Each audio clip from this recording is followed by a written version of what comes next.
I'd like to welcome everyone to Agriculture Day at the CSAE Conference 2021.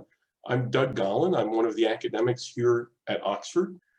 It's the fourth day of the CSAE conference, and today's topic is agriculture. We have three great sessions lined up for you. The first, which you're about to tune into, is on conflict and agriculture. So welcome to you all.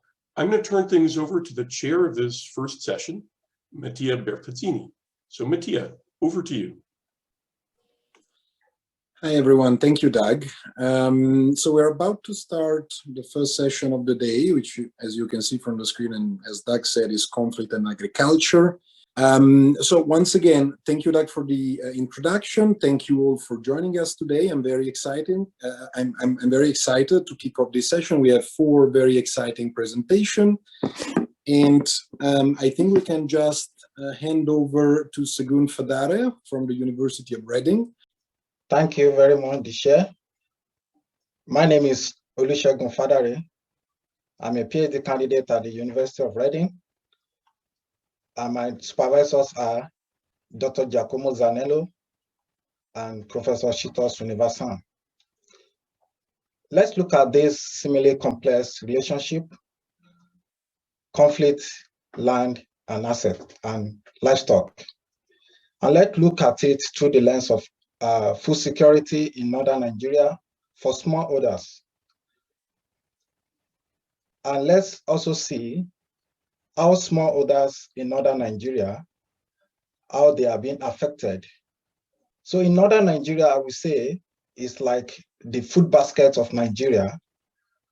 They have land, vast land, and livestock. And also, conflict is concentrated in this region. And for an average northern Nigeria, given land and a bundle of livestock species with conflict, how does it make decisions, production decisions, in order to build resilience to conflicts and for food security? So livestock production is an integral part of agricultural activities in northern Nigeria.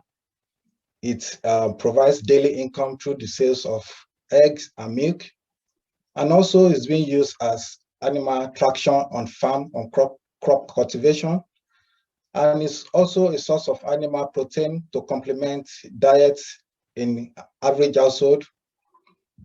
Also, land is a capital for agricultural production that is very important for decision making, but land is becoming scarce and relatively inaccessible to an average agricultural household. Why? Because land,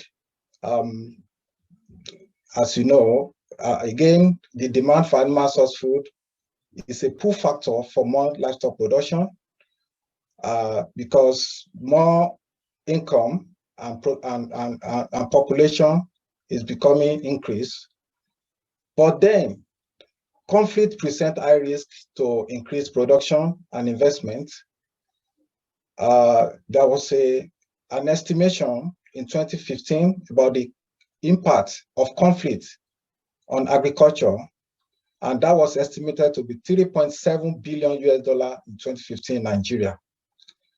And a study was conducted by FAO in northern Nigeria in 3 states, Borno, Adamawa, and Yobe, to assess the level of impact of conflict on livestock household.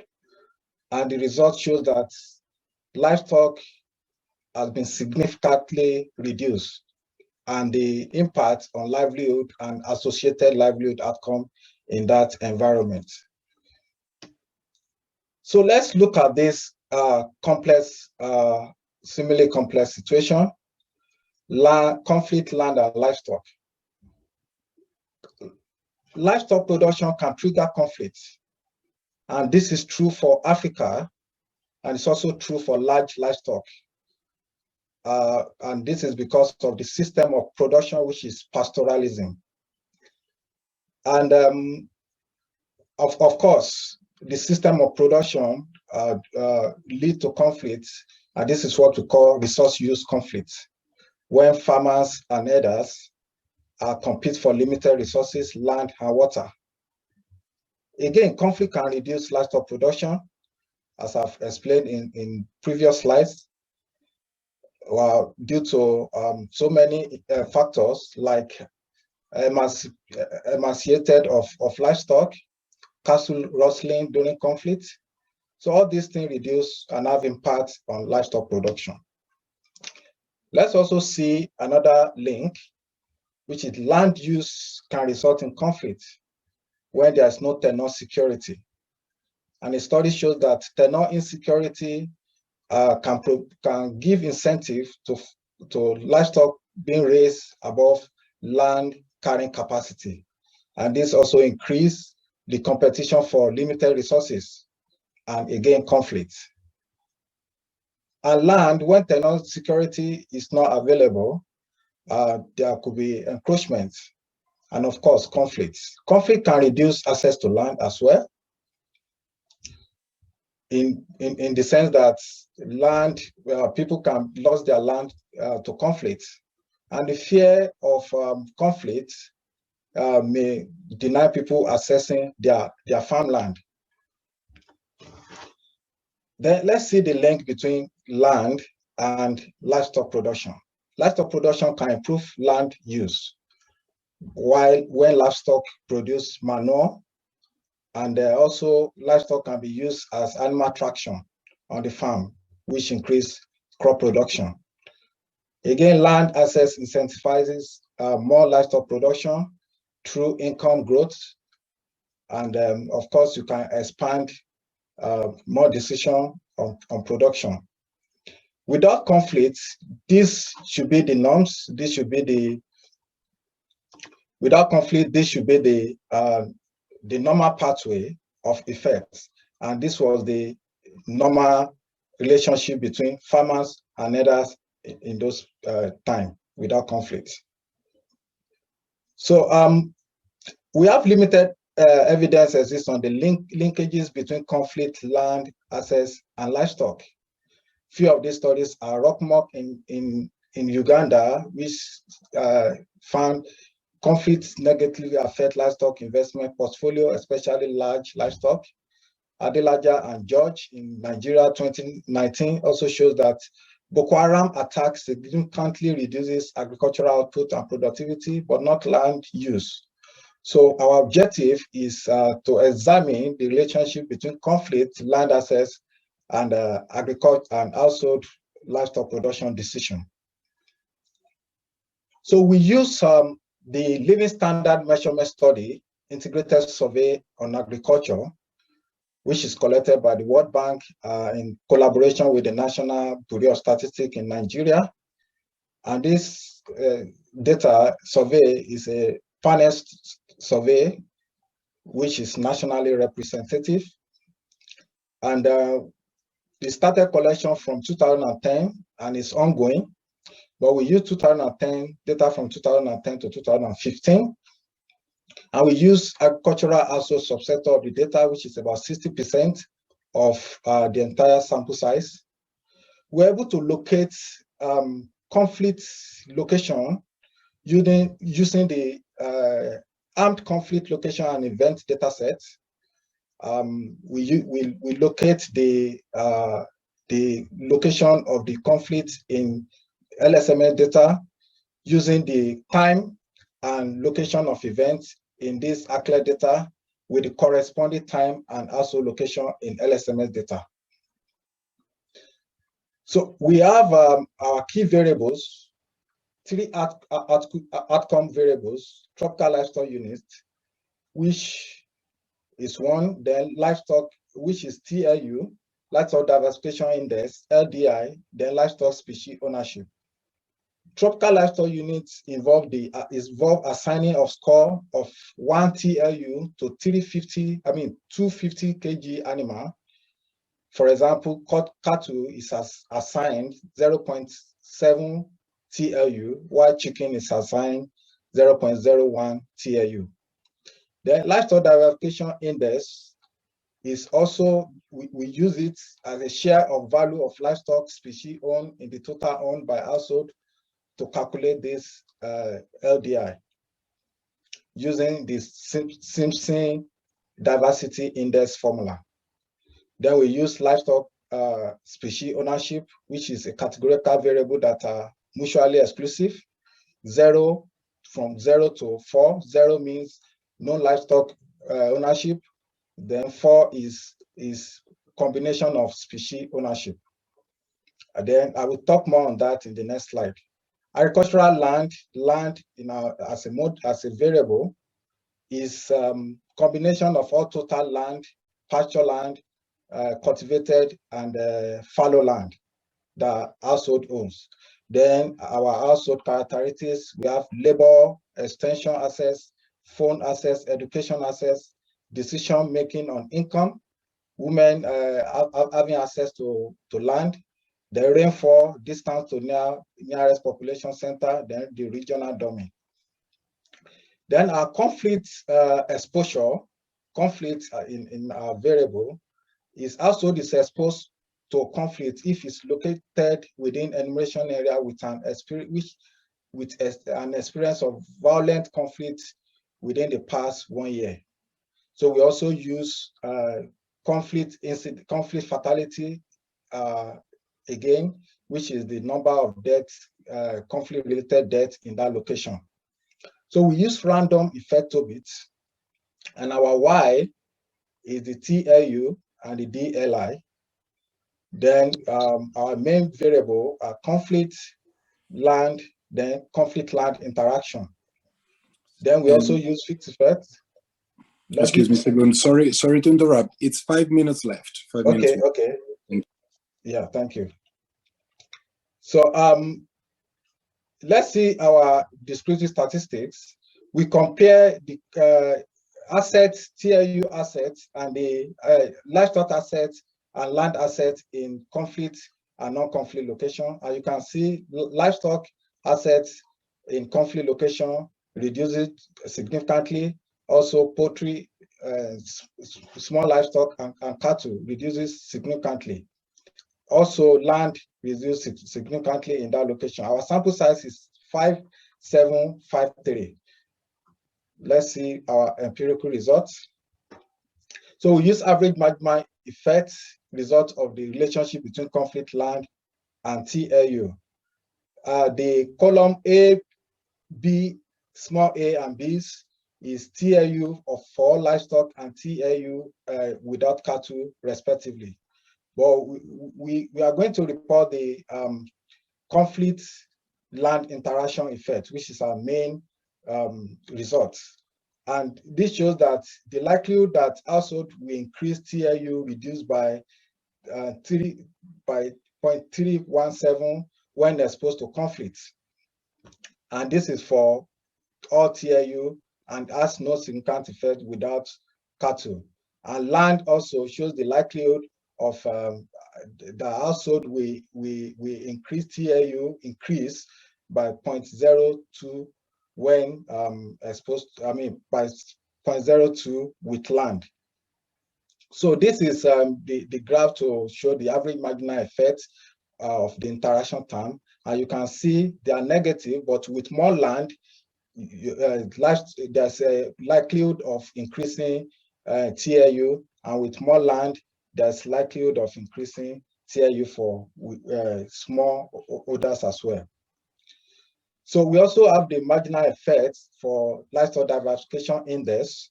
And just as I've explained, let's just see the effects using the margin plots.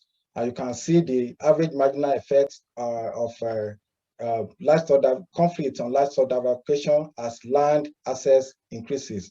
You can see it's positive, and it increases as household has more access to land. So we'll use this to triangulate our findings in the two models, that's fixed effect multinomial logic, and this shows the individual, this is mutually exclusive variable, and is the individual species owned by the household. Poultry, these are owners of poultry, sheep and goats and cattle, and all species combinations. And you can see that conflict has effect across board. and land only have positive effect on poultry. So in conclusion, conflict exposure has a negative relationship with herd size, especially large livestock. And access to land is in conflict situation may not significantly increase herd size, as you've seen. Resilience to conflict is also built by shifting livestock production to smaller species. Some benefit livestock provides may be significantly affected. Income may be affected since large livestock, that is the main income source of household, is affected. The animal source food may also be affected. Production from animals, from small livestock may become substitute for beef and cow milk. So more research should look into that. How this may affect household animal source food consumption is another area of further research. Thank you very much. Fantastic, thank you, and perfectly on time. As I mentioned in the introduction, please feel free to write your questions as they come in the Q&A box that you find top right corner of your screen. I think we can now start with our second presentation for the day. Segun, if you can unshare your slides, which is by Touray from the World Bank, who's presenting his paper, which is on estimating the effect of conflict on agricultural activity in the Central African Republic with remotely sensed data. Sering, over to you if you want to share your slides. Thank you, Mattia. I will share the slides right away.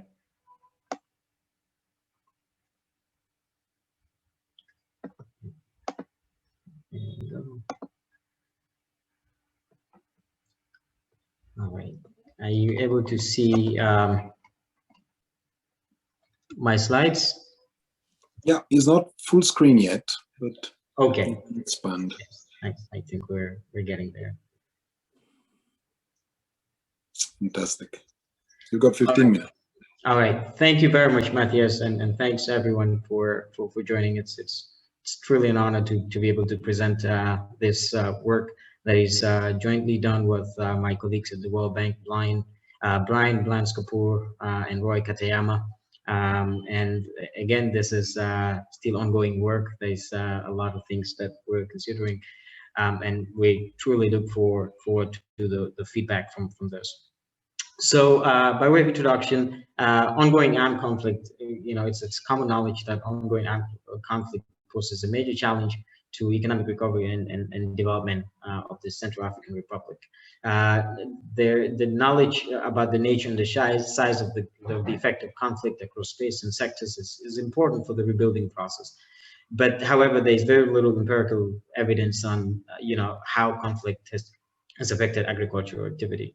Quite often what is known is the magnitude of the effect, but the details of how this effect really works, the transmission mechanisms and the various channels through which conflict affects agricultural activity is quite often unknown. And in a country such as Central African Republic, which is conflict-ridden and fragile, there are lots of data deserts to be able to feel this. And so our contribution really is to really contribute to the growing literature on using remotely sensed data, particularly in environments where access to data is difficult, and also to inform efforts to rebuild the CAR, particularly post-conflict rebuilding process.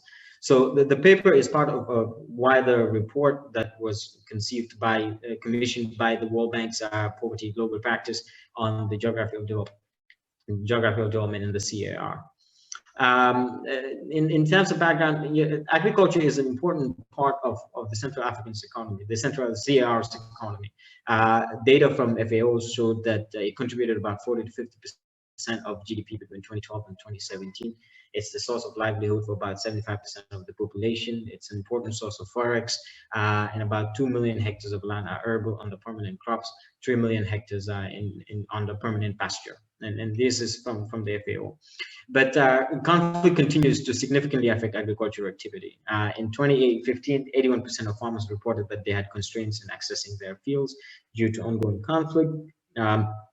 And we also observed in the data that in periods where there is high conflict levels, agricultural production tends to drop. And I think this is common knowledge. But and what we also observed around 2018 or thereabout was that, you know, as conflict decreases, agricultural production somewhat improves. And this interlinkage is even more interesting given recent events, particularly following the December 2020 elections, where we start seeing, you know, an increase in conflict events again in the Central African Republic. In terms of the literature, the link between conflict and agricultural activity has really been the subject of several studies, and they've been considering various channels. What's interesting about this literature is that, you know, either way you look at it, there are potential ways of examining this, because conflict can affect agricultural activity, and this may be because of the presence of conflict. Farmers would abandon their fields because of safety concerns. Because of conflict, there might be destruction of agricultural infrastructure, such as extension services, etc. It might also affect the agricultural value chain, mobility of produce and inputs and things like that. And also uncertainty due to conflict events may affect, you know, the scale of agricultural production, etc. And this has been documented somewhat in the literature. But the reverse is also true, that agriculture may also affect conflict, right? That is, for agricultural production or harvest losses resulting in scarcity and price caps may trigger conflict. And insights from these have also been, you know, channeled through the literature on the effect on climate change. So what we do here is, our objective is really to estimate the effect of conflict on agricultural activity, but to also go a little bit beyond that, to really try to pin down the channel through which conflict can affect agricultural activity. And this is important to inform the policy, because really, again, our policy angle here is to inform the rebuilding process, and it's important to understand how the various channels to which conflict affects agricultural activity. But since we don't have household data, because of data deserts, and it's really difficult to collect data, we use remotely sensed data with georeferenced grid cells, which are serving as cross-sectional units. So what we do intuitively is we divide the entire country into georeferenced grid cells of equal dimensions. And then, you know, for each grid cell, we try to obtain various, you know, remotely sensed data, remotely sensed variables. And this approach really does enable us to capture the variation in the data, which otherwise would have been overshadowed by the aggregation at standard administrative units. Because in the absence of these kinds of data, the only other option would be to use, you know, aggregated administrative level unit, which often overshadows, you know, the heterogeneity across space. So once we are able to obtain georeference grid cells, we're able to obtain precise data at higher frequency. And we use these georeference grid cells. We can easily also include other variables from other remotely sensed data sources, such as rainfall, crop suitability, population, etc. And our paper uses this novel identification strategy that I'll get to in a minute in order to fill the evidence gap in the CAR. Now, how do we really identify the effect of conflict on agricultural activity? We rely on the common practice of burning the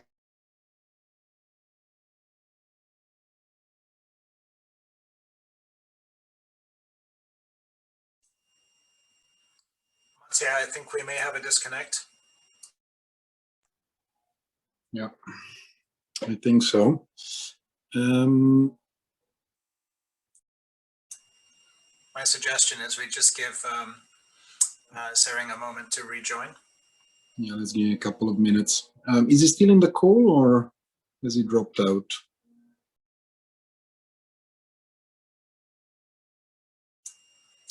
I think he's frozen. Yeah. Okay. Sorry, everyone. Small issues that can happen with these online conferences, but fingers crossed, Sering can be back soon and finish his presentation.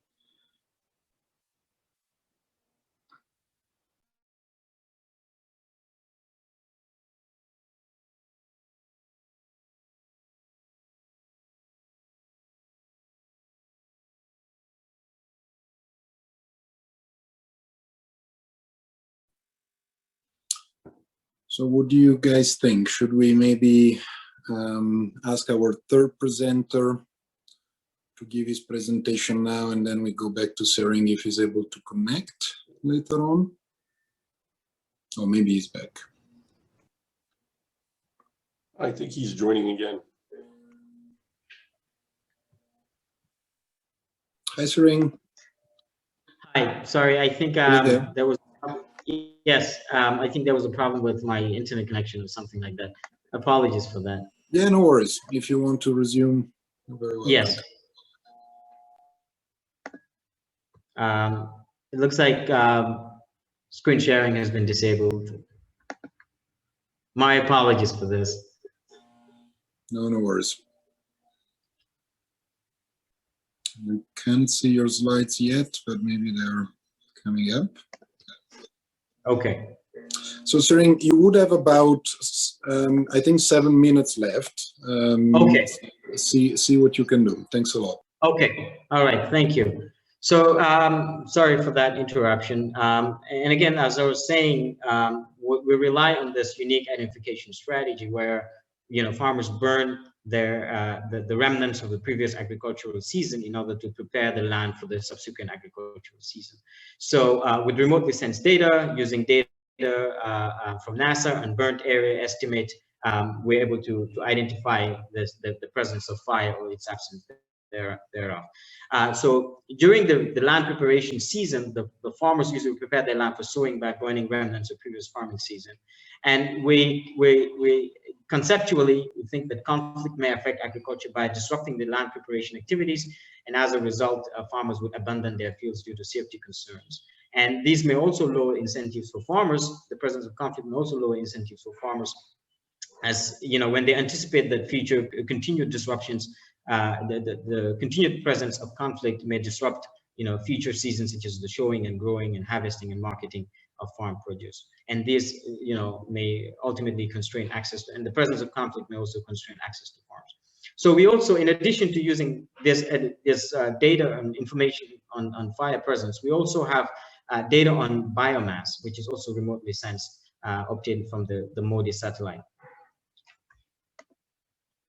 Okay, so the data, again, like I said, I'm going to run through these slides because of the interruptions discussed in recent minutes.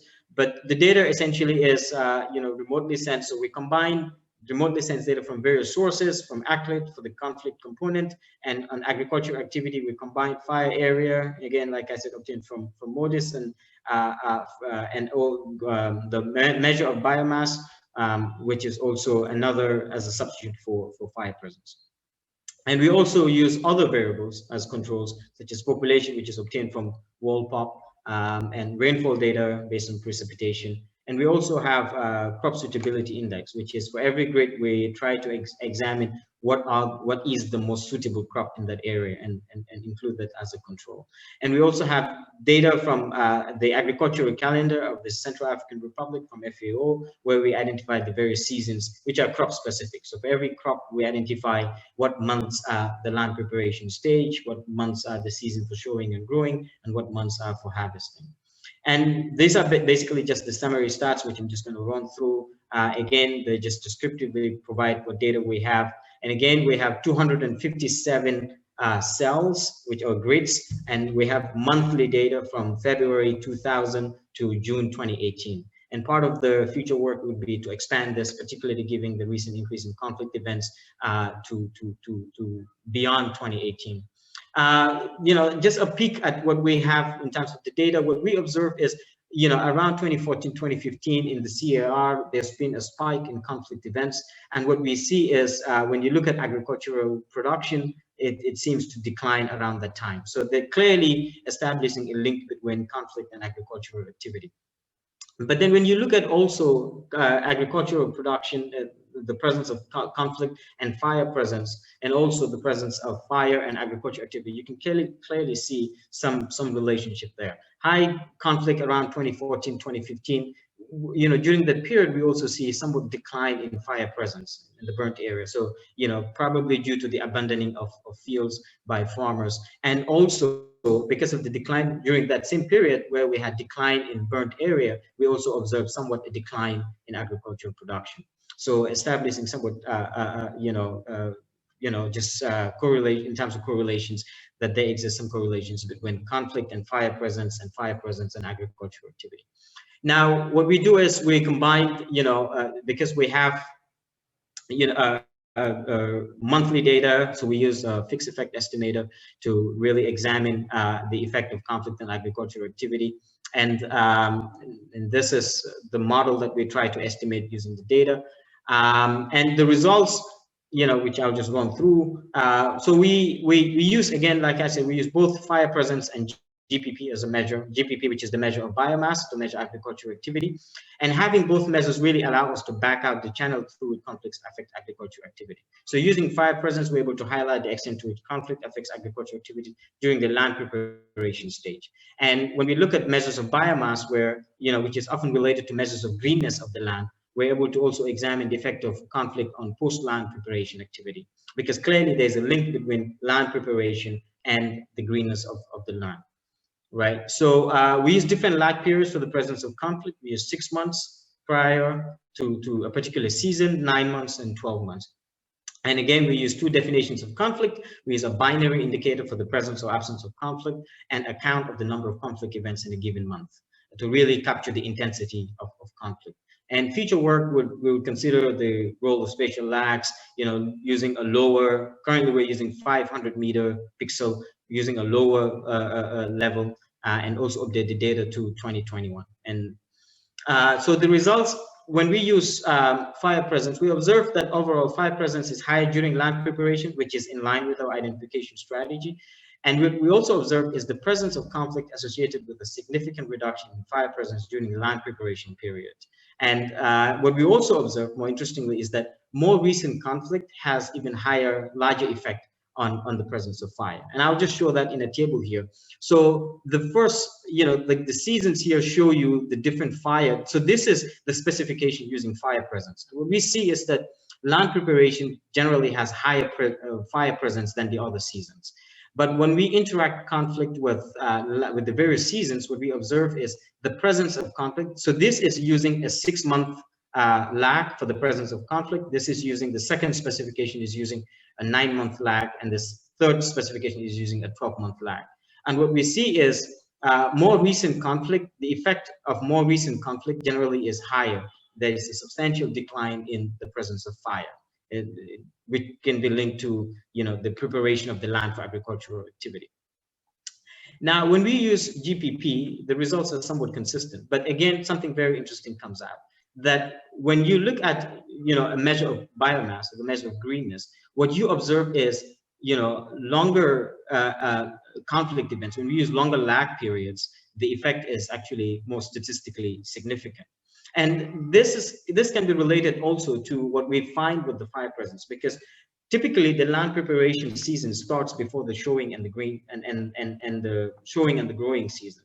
And what we observe is when you use measure of biomass, there is more greenness around the showing and the growing period, right? And that is the time where the crops start to grow and there's more greenness and biomass in the land. But what we observe also is that when you use longer lag periods, the effect is actually more statistically significant. And Seren, sorry to interrupt. We've given you some extra time for the IT problem, but you've got about 2 minutes left. If you could conclude in the next couple of minutes. Thank you. All right. Thank you, Mattia. Right. And what I didn't present here is using, what I did present is just using conflict, the presence of the conflict dummy. We also have similar results when you use the intensity measure of conflict, which is the count. We also run these models for crop specific, to examine crop specific effects. And what we find using fire presence is that there's large negative effects of conflict on maize and sorghum when we use fire presence. The effect of millet is significant, but only when we use longer lag periods. And using GPP, larger reductions of biomass are only observed for cassava. And what this shows is that there is differences in the effect of conflict across crops and also across space, because crop stability is linked to space as well. Where maize and sorghum are more suitable, it appears conflict results in the abandoning of farmlands, and where cassava is more suitable, there's less growing, showing and growing occurring. And of course, when you understand, the ag component of these crops, the roots and tubers, which are often around cassava, they do not require a lot of burning to prepare the land for their cultivation. But maize and sorghum, they do, the cereals. So in conclusion, although agriculture is an important component of livelihood in the CAR, but there's little known the effect to which the conflict affects agriculture, especially the channels. We contribute to this by using remotely sensed data and utilizing a unique identification strategy, and to provide really the channels through which conflict affects agricultural activity, and also provide some insights on the different crops that it also affects. In terms of future work, we'll be considering the role of spatial lags, and also updating the data beyond 2018 to also examine recent trends. Thank you very much. And again, my apologies for the IT glitch early on. Thanks. Fantastic. Thank you, Sering. And well done for delivering despite the IT problem. Okay, I think we can move on to the third presentation of this session, which is by Jean-Pierre Tranchant, who's presenting his paper, The Impact of Conflict on Agriculture in Mali. Jean-Pierre, you can share your slides, of course. Yes, thank you, Mattia. Now I can see them. Of course, you have 15 minutes. The floor is yours. Yeah, thank you, Mattia. It's really nice to be presenting in this session today. So I'm presenting this joint work with Eduardo Massel from London School of Hygiene and Tropical Medicine, Olusegun from IFPRI, and Amadou Sekou Diallo from Institut Polytechnique on the impact of conflicts on agriculture in Mali. Very just quickly background, because the whole session is about agriculture and conflict, so I can go quickly. Basically, we know that a lot of people live in context of fragility and conflict. And we know that there is a large correlation between conflicts and food insecurity. For example, the 8 WFP emergencies are all directly linked to conflict. So we know there is this correlation, but we don't have the same knowledge on the effect of conflict on agriculture than we have, for example, on human capital. We now have a large body of work on the effect of conflict on human capital, but on agriculture and food security, it's actually less so. There are some studies on Nigeria, Uganda, and Colombia, and so forth, but it has not yet coalesced into a clear knowledge on what are the effects of conflict on agriculture. As an aside, there is an even thinner evidence base on the role of food assistance in conflict, especially in terms of agricultural outcomes. So we'll try to contribute on these fronts. We do that from Mali, and what we are offering is a fairly rare longitudinal perspective on how agricultural outcomes evolved after the conflict breakout. So we're able to do that because we have access to some sort of baseline household survey that was collected in January 2012, which is just before the outbreak of the civil war in Mali, which is slightly before the coup. This survey was collected for an impact evaluation of a school feeding program, which was abandoned. But we were then able to go back to these villages in January 2017, so 5 years later. We were able to go back to almost all of the village. And this offers us a longitudinal perspective. So we can use this panel data structure to conduct a quasi-experimental analysis. So collecting household survey in Mali is very challenging. So the quality of the data is sometimes questionable, and we have to be aware of that. But that being said, it's quite rare to have such data at hand. Another advantage of our setup is that we are able to distinguish between exposure to violence and the presence of the non-state armed groups. And this allows us to shed light on different mechanisms of the conflict. And we also attempt to look at the effect of food assistance. So I'll just quickly go through that, but I'll skip the background on conflict in Mali because I don't have much time, but our study period is 2012 to 2017, January. So it's, we are looking at conflict events that happened in 2012 up to the end of 2016. This is before the, it was at the big, 2015 and 16 was the beginning of the new conflict phase in Mali, which is very strong and centered on central Mali.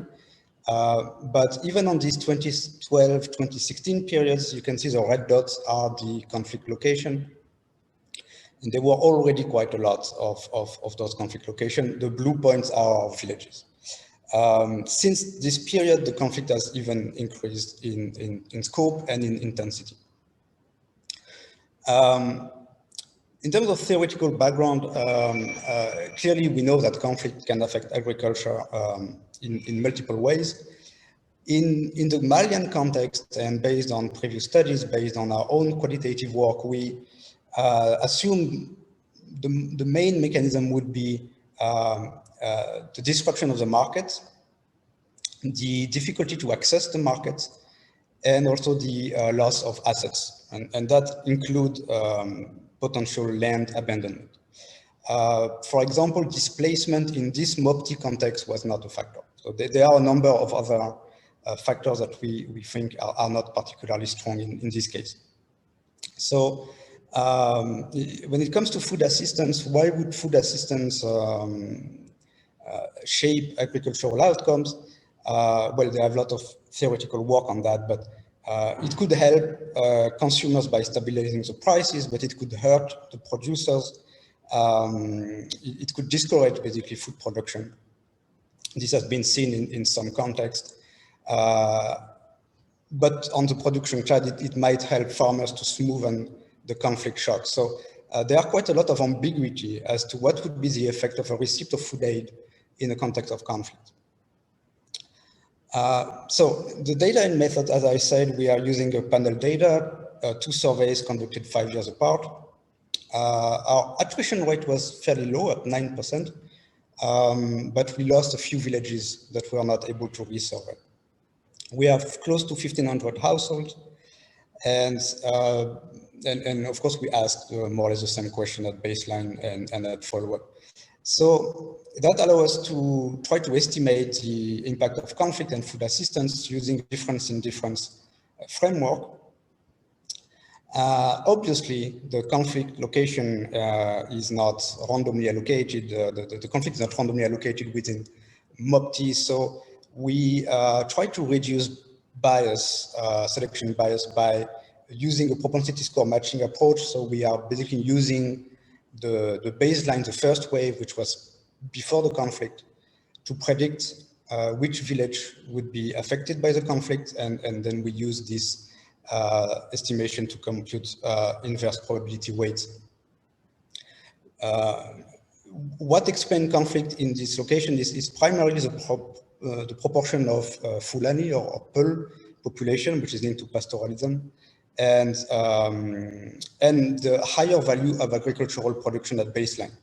So that we explore that in another paper, but basically there is a case that the rebel groups in Mali are using, are quite opportunistic, and they are more likely to be located in villages that were relatively better off before the conflict started. So that is not a new phenomenon, but we need to take that into account in our estimation.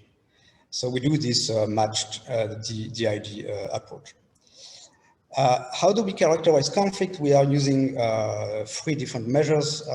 One is a household is considered to be affected by conflict if he lives in a village that was within 50 kilometers of at least one conflict event between 2012 and 2016. The second measure is the same, but we only look at conflict events that led to fatalities. And the third one is we consider a household to be conflict affected if the household is located in a village where the presence of non-state armed groups was reported. This was collected as part of our follow-up survey. It's a community questionnaire. And we asked a number of people in the village and we use this additional variable. Economists typically use 1 and 2, and 3 is more rare.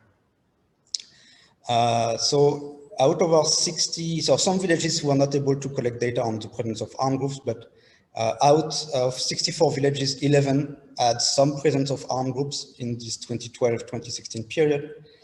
About half of the village experienced at least one conflict event, and 20 out of 67 villages experienced at least one conflict event with fatalities. Then our results are very robust to change in the radius and change in the threshold. So, but I'm just showing you this as a headline finding. So very quickly, just on the result. So the first column, conflict events, is being located within 50 kilometers of at least one conflict event. The middle column, the violence, is whether being located within 50 kilometers of a conflict event is a fatality. And the third column is located in a village where an armed group was present. So the first line is cereals production. This is the quantity of cereals produced, mostly millet, but also sorghum and others. It's expressed in logarithm. This effect is what you see, the minus 1.1 for violence event, is actually a 67% reduction. So what we see is the production of cereals in villages that are located relatively near severe conflict events. We see a drastic decline in cereal production compared to villages, to households located in villages not close to the conflict. The effect on farm production, which is the value market of the production, is also negative and significant, but a bit lower in magnitude, and similar for the profits. These effects are very massive. So they range between 40 to 67% reduction. We can see that we find even stronger effect for the presence of armed groups. So clearly being located in a village where armed groups were present led to a considerable decline in production of cereals. Interestingly, it's 5 minutes. 5 minutes left. Thank you. Thank you, Mattia. So is that because households switch to subsistence farming, for example? We don't find effect for that. If you see the share of the production that is being sold, yes, it goes down by 4 percentage points in the village close to less severe conflict events, but it doesn't go down in column 2 and column 3. So we don't have a strong evidence that the share of production sold to the market declined. We also do not see a clear sign that the cultivated land at the surface under cultivation declined. So we don't see evidence of land abandonment in our region. And we also don't see evidence of lower input use. So as you see, the last row, labor use, no significant effect on that. So this result is quite striking. What we see is a considerable decline in production that is entirely driven by productivity, because the input use is similar. So we are not still fully sure what is behind this, but a fairly striking result is extremely robust to many changes in the way we compute either conflict or cereal production. When we look at livestock, what we see is mainly one big result, which is production of goats and sheep, which is ovins, goes down dramatically in villages where armed groups were present. It's about a 40% decline of baseline. So let us move to the Q&A session. Holding. This is not that surprising. First, we have a question from Tillman about specifically targeted villages with good livestock holding to start with, and it stole quite a lot of this livestock. And also households sold some of this livestock for consumption smoothing purpose. So those are the results on the impact of conflict on agriculture.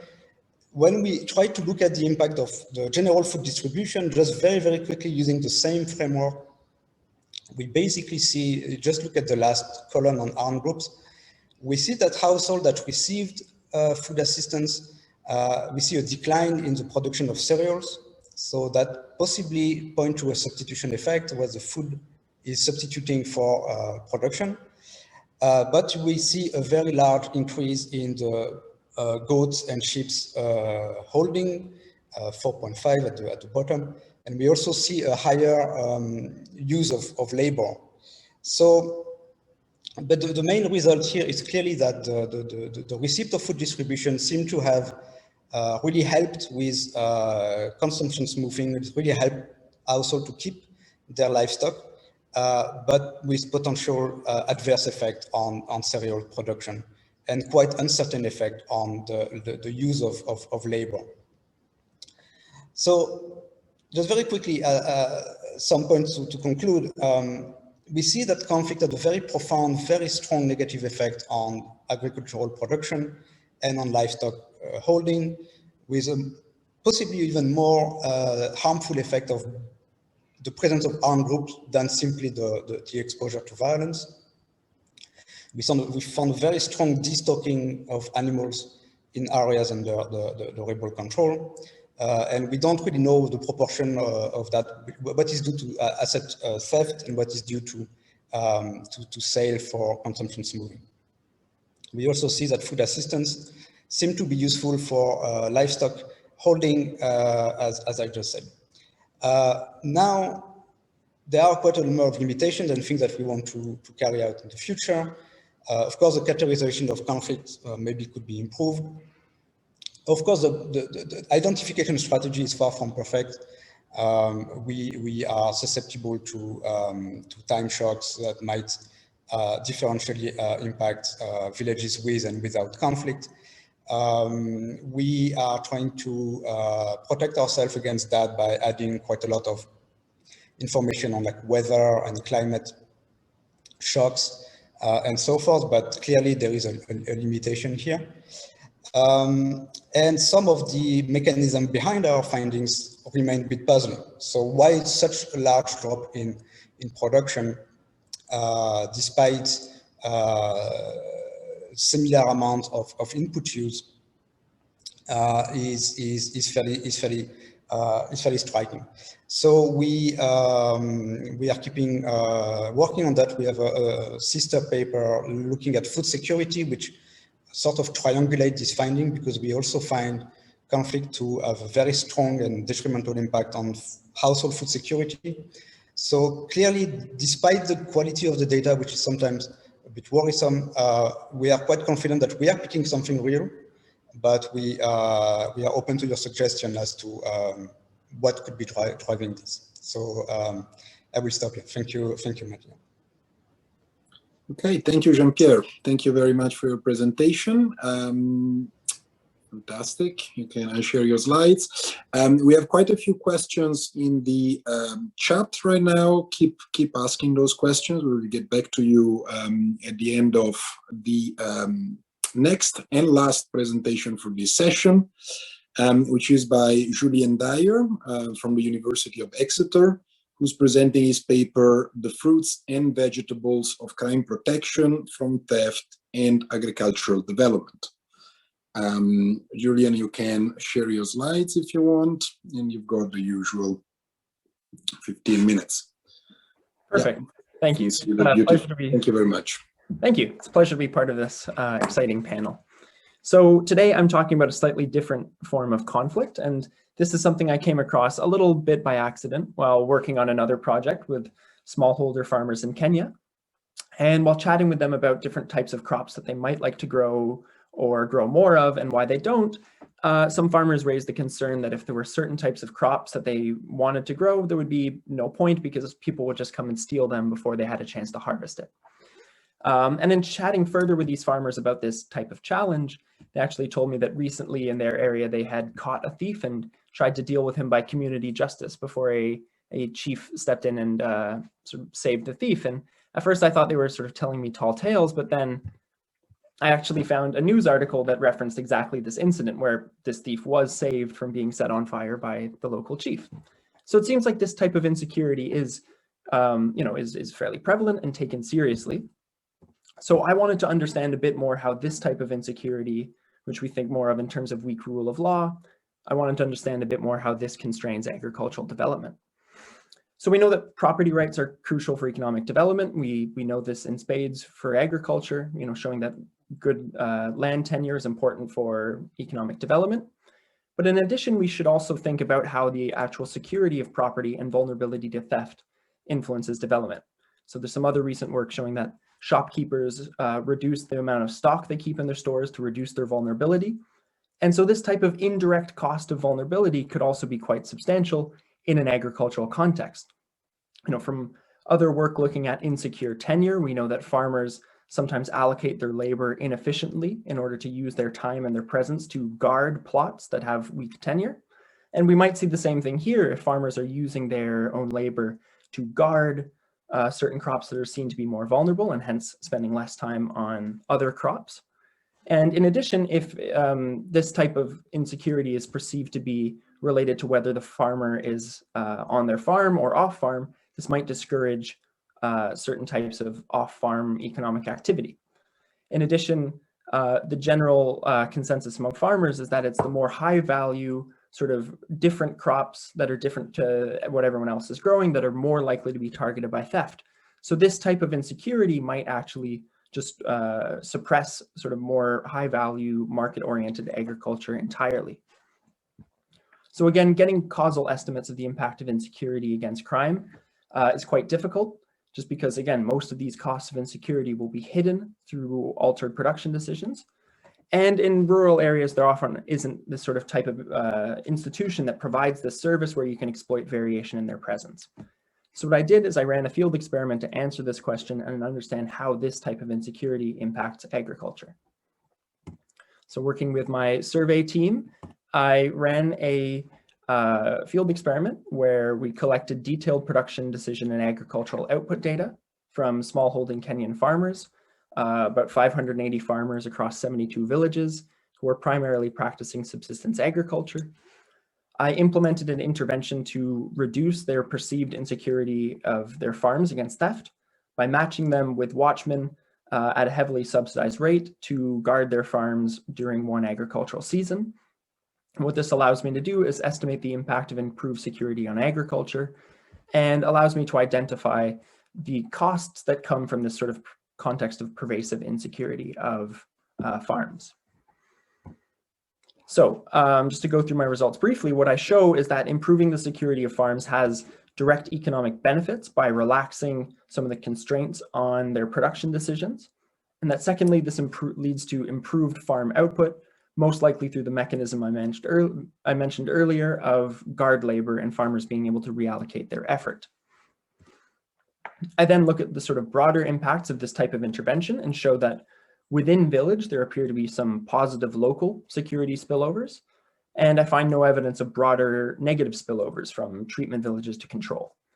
Finally, it appears that there's also some positive externalities through reduced conflict and reduced tension among neighbors. However, this intervention I implemented is not individually profitable, so it suggests that farmers are behaving rationally and that this is just a hard problem for individual farmers to solve. So again, this is not an impact of an evaluation of an intervention that I'm trying to promote or anything. It's trying to understand the bigger picture. And again, farmers are behaving rationally, so we should think about this challenge as being sort of a public goods coordination problem type of constraint. So I ran this field experiment in Migori County, Kenya, near the Tanzanian border, in 3 sub-counties clustered around the main city of Migori town. And here in this region, subsistence agriculture is the primary economic activity. We're thinking fairly small scale farmers, about 2.5 or 2.25 acres planted, mostly rain-fed agriculture around the 2 main rainy seasons in this part of Kenya, the short rains and the long rains. In this context, farmers are mostly own consuming their crops, but where they do market their crops, sort of the big decision they have to make is whether to market on farm or to try and take their crops to market to get better prices. So that's sort of the key distinction in the marketing options that are available to farmers. So as I mentioned, farmers seem to perceive that certain types of crops are generally the most theft constrained. So these results here are just the most commonly cited crops when I asked farmers in a different sample which crops they would find to be most constrained by this risk of theft.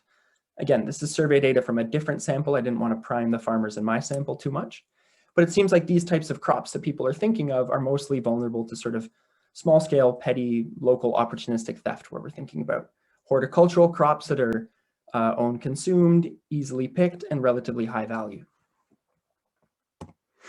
So the intervention in this project was to match sample households in treated villages with a farm watchman at a heavily subsidized rate, who would protect their farms for 6 weeks prior to the main staple harvest. And in addition to subsidizing their wages, I also resolved some of the fixed costs of hiring, matching farmers with trustworthy watchmen, etc. I implemented this intervention by clustered randomization at the village level. So I had a sample of about 7 or 8 farmers in each village. And then at the village level, I selected whether this group of sample farmers would be given watchmen or not. And again, this is to avoid within village spillovers. And I stratified my randomization by village characteristics. So I then collected data at baseline at the beginning of the season, several months ahead of time, so farmers would have enough time to adjust their production decisions. So I collected baseline data just on the perceived security of their farm, any self-reported theft they experience. I asked them about how they changed their time use as well as their investment behavior. And in particular, I focused on crop level farming data, looking at their land allocations, harvests, input spending, and marketing decisions. So the empirical specification is just a fairly straightforward intent to treat estimate, where when I have baseline data, I'm using the conservative diff and diff specification. Where I don't have baseline data, I'm just regressing on whether they were offered subsidized watchmen, including randomization strata fixed effects. So to get into the results, in table 1, I just look at whether this intervention actually had an effect on perceived security. So in columns 1 and 2, I show that farmers in the treatment or in the intervention group were significantly more likely to have hired a watchman, and that this led to them having security for their farms for about a month longer than farmers in the control group. However, I did see that there was some non-compliance within the control group, where a number of farmers in the control group appear to have, there was some information spillover and they went out and hired their own security themselves. So this would suggest that the results I'm observing are sort of a lower bound because some of the people in the control group perceived themselves to benefit the most from additional security, hired their own. In columns 3 and 4, I asked about some questions about perceived security of farms, and I find that the intervention did significantly reduce farmers' perception that their farms were unsecured and would have been easy to steal from, and that they had significantly lower theft risk if they were to grow high-value crops. Interestingly, I asked a number of variations of this and found that the effect for perceived theft risk when growing high-value crops or different crops that are somehow different from the norm is significantly stronger under a number of specifications than if I asked them about the theft risk if they were growing similar crops to other people nearby. So again, it does sort of seem to fit this idea that this type of insecurity primarily targets crops that deviate from the norm, that deviate from the usual staples. So now that I know that the intervention roughly worked and reduced perceived insecurity, I'm going to go through the other main results quickly. So first, I'm going to show that there were some benefits for the directly treated farmers in terms of their economic behavior. So in the first 3 plots here, I show that farmers in the intervention group were about 15 percentage points more likely to report that they either started growing a new crop or allocated more land to a crop where security was a concern. And if I look at this at the crop level, I find that the strongest effects relative to the control group are actually in some of the more theft-prone crops that I showed you earlier from that other survey data from another sample. So relative to the share of people growing them in the control group, the largest effects were on tomato and kale, as well as on maize and beans, which would suggest that maize and beans are the sort of staples that everyone's already growing. So adjustment on that margin suggests they weren't going to shift into a new crop for a single season intervention, and they instead just expanded their current production. Julien, just below 5 minutes left. All right, sounds good. So the other behavior change where I see a lot of effect is on their time use. So farmers reported spending more time off farm and that they increased their off-farm marketing of crops. So now I wanted to look at the value of output per acre. So again, theft here is seen to be a crime of opportunity. So it's mostly these sort of easy to pick horticultural crops that are likely to be a target rather than hard to harvest crops or ubiquitous staples or crops that are not consumed locally. So this means I can split the crops into three sort of intuitive categories. Those where there's just very low returns to theft, given sort of ubiquitous staples, or those that aren't consumed locally. Those that are objectively easy to steal, just given how long it takes to harvest and the long harvest window, and those that are hard to steal. And so I find that overall, the value of income per acre increases. And interestingly, I find that when I disaggregate into these categories, the strongest effect, this yield effect, comes from crops that are themselves hard to steal. So this is consistent with what I mentioned earlier, where the farmers are using their guard labor to try and secure insecure plots, and that now that they are released from this type of unproductive work, they can increase their production of some of these other crops.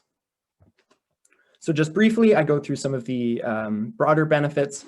When I look at other farmers who live nearby in the treatment groups, I find that that spillover sample had significantly reduced crop theft in the season, and were more likely to report that theft decreased from the previous season compared to a spillover sample within the control villages. So it suggests that at the local level, there are positive security spillovers, and also finds positive spillovers in terms of reduced grievances and disputes. So I find significantly reduced grievances among neighbors, as well as a significant reduction in the number of disputes that occur as a result of people interfering on each other's farms, even when I restrict to fairly serious disputes that involve some sort of threats or angry confrontation. So not entirely minor disputes being averted.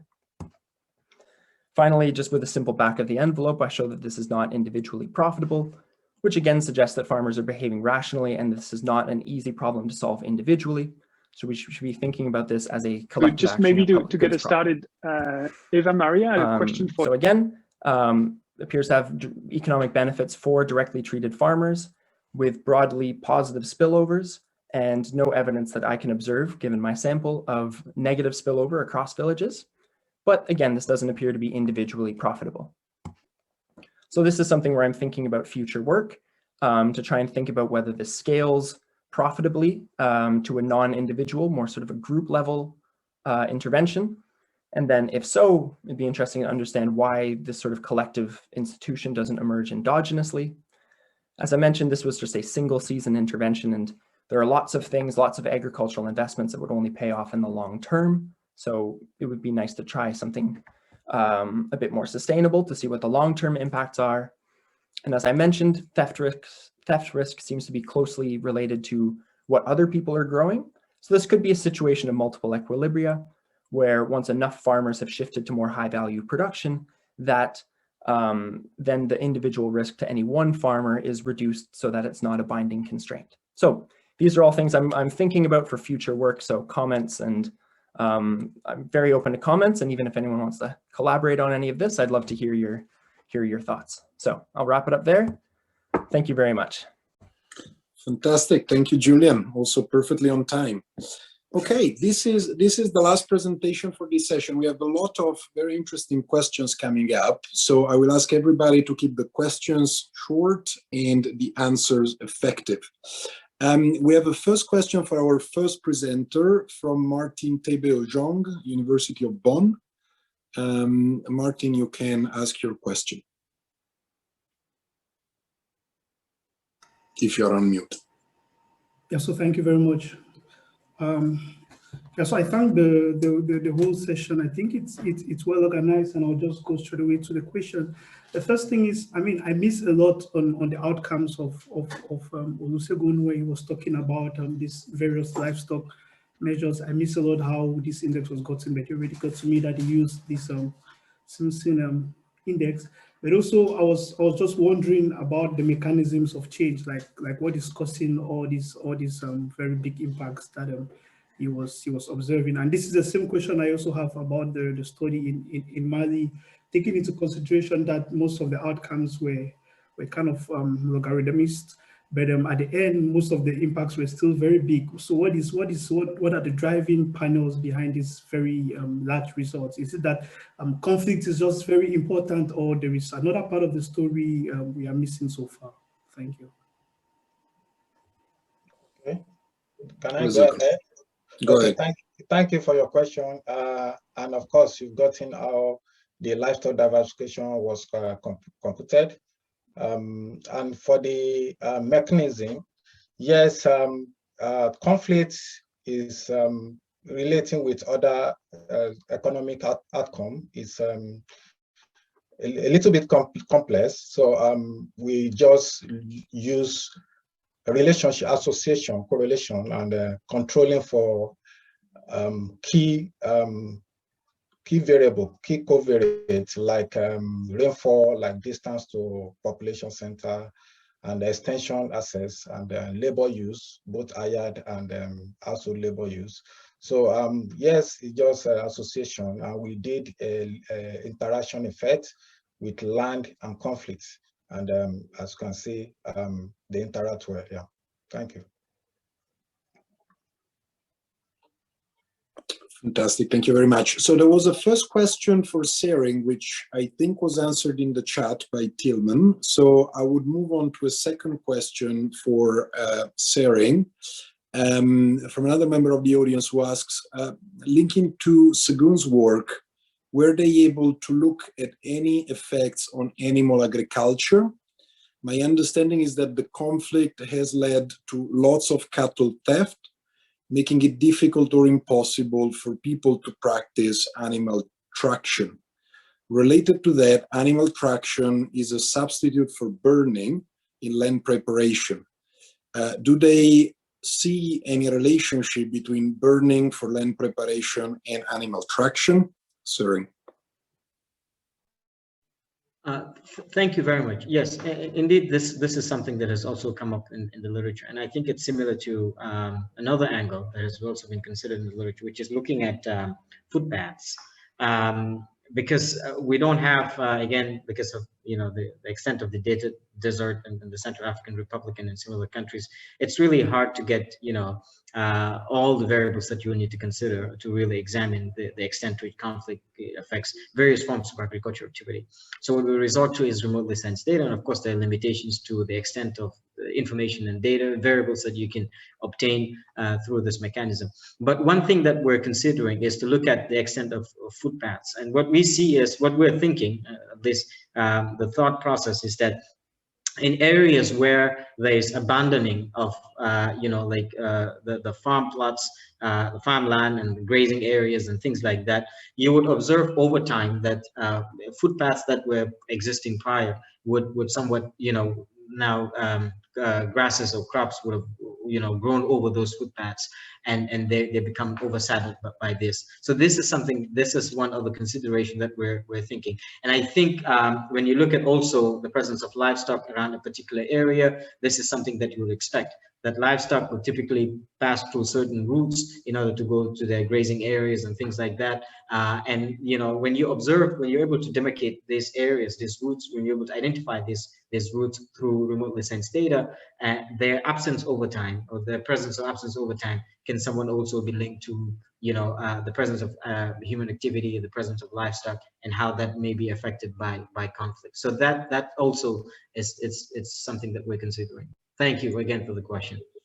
Fantastic. Thank you very much, Sering.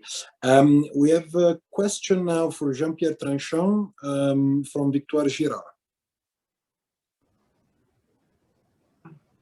Hi, thanks. Well, I believe you half answered already, but my question was basically the relationship between these results and artisanal mines, because Mali has a lot of artisanal mining going on. So I was wondering how important it is in this region and to which extent it can be a motivation for armed group to attack certain location, but also at the same time allow households to diversify their income source, as has been observed in other countries. Many thanks. Yes, thank you for the question. I mean, clearly, your last point is what we try to work on is to look at livelihoods more broadly. So to understand this, also the magnitude of the change we're observing, we need to have a bit of more holistic view of what people are doing beyond crop and livestock. Mining in this region is not a big factor. It is more so in neighboring Burkina Faso, where but we are trying to collect some information. So the problem is there is no clear registry on the location of the artisanal mining. There is information out there at the ministry. It's not so easy to get it, but we are trying to of course control for that, because yeah, it might be a factor, but not too much in this region. But the point on the livelihood more broadly, it's a very good one. Fantastic, thank you very much. We have now a question for Julien from Tilman von Carnap. Tilman, you can answer your question if you like. Thank you, Mattia, and thanks for all the presentations. I guess my question came up during Julian's presentation, in that the previous presentations were mostly about context of conflict, where the conflict seems to have come externally from external actors, whereas Julien talked about a scenario where like theft happens at it, or the kind of conflict happens at a very local level, and yet the sort of the solution the mechanism you tested to solve this problem was to bring in external actors. So I was just interested in how you think, Julien, the effectiveness of such watchman system would depend on whether it's someone external or internal to the community coming, and how, basically how to address this issue that if the watchman is alone in the field at night, he may have an incentive to steal the crops himself. Yeah, thank you, Tilman. That's a really good question, and that was something that sort of came up was when I was designing this project, was that external watchmen were seen to be more effective, and that's less because they were worried about an individual watchman sort of stealing themselves, but more the fact that if you were to ask someone within village to do this work, or maybe like a younger person member of the household or something like that to do this type of guarding, given that most of the thieves are expected to come from within village, you're talking about people where you have overlapping social relationships. So it's somewhat harder for someone within the village to actually enforce this and turn away someone that they might know than it is for someone that's sort of obviously external.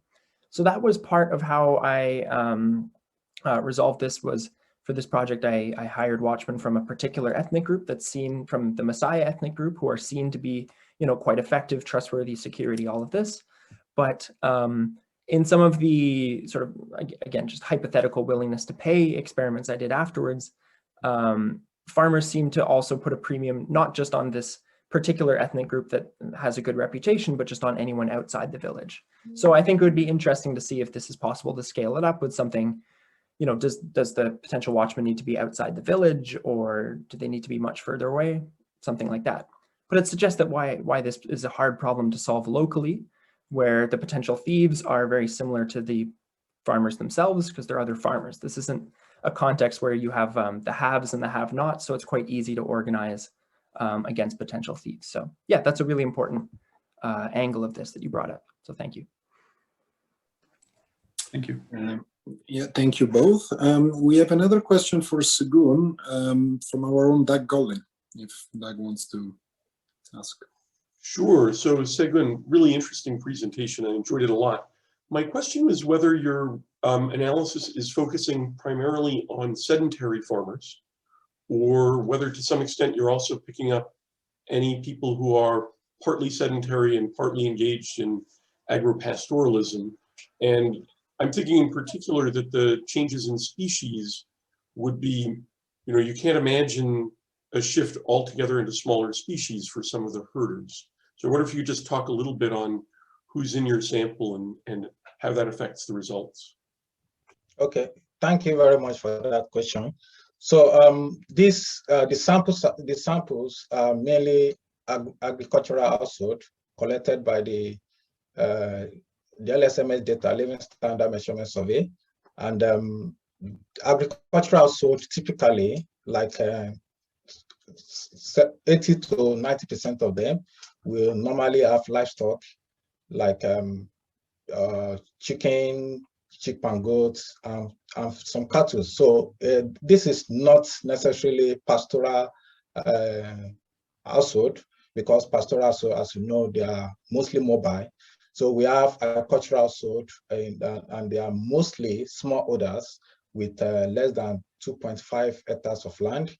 And they also have small livestock, like less than, for this sample size, the livestock mean of the livestock is about 2.5 TLU.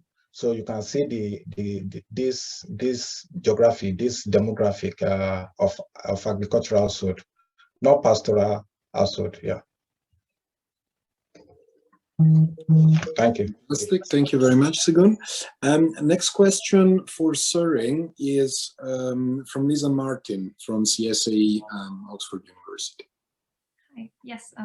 Thank you for the talks here. I was wondering what the role of displacement of farmers might be. So do you have any sense of whether people are leaving the conflict-ridden regions or whether they're maybe staying but reverting back to subsistence farming because markets are disrupted? So the decrease in agricultural activity that we're seeing, is that because people are actually leaving these regions? Thank you very much, Lisa.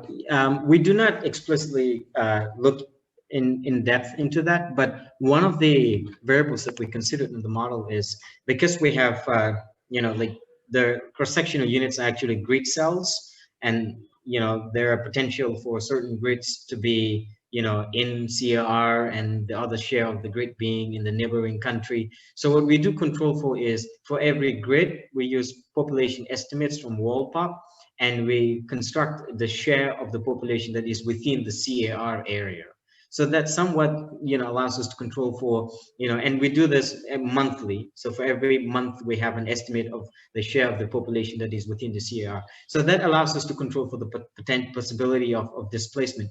But we do not look in depth into how that really contributes to how that affects agricultural activity per se. But that's an important thing to consider. Thank you. Brilliant. Next question for Jean-Pierre from Rebecca Pietrelli, FAO. Rebecca. Mattia, if you could read it for Rebecca, I think that would be helpful. Sorry about that. Rebecca is asking, can climatic conditions explain differences in crop harvesting? Yes, and it's a very good question. I didn't have time to go into that detail. We add as time varying controls a number of climate related variables. So we try to control for the presence of especially wet or dry years, or especially hot or cold years in the study period. So it's not at the level of the village, it's a higher level of aggregation. So, but out of our 67 villages, we have something like 40 climate zone in a way. So we try to control for that. But of course, because it does matter, because obviously the crops that are being cultivated, and also the share of the share of the activity that comes from crops or comes from livestock depends a lot on the latitude and on the climate. So we do control for that. Thank you, Jean-Pierre. We have another question for Julien from Annemie Martens from Sussex University. Annemie. Can you hear me?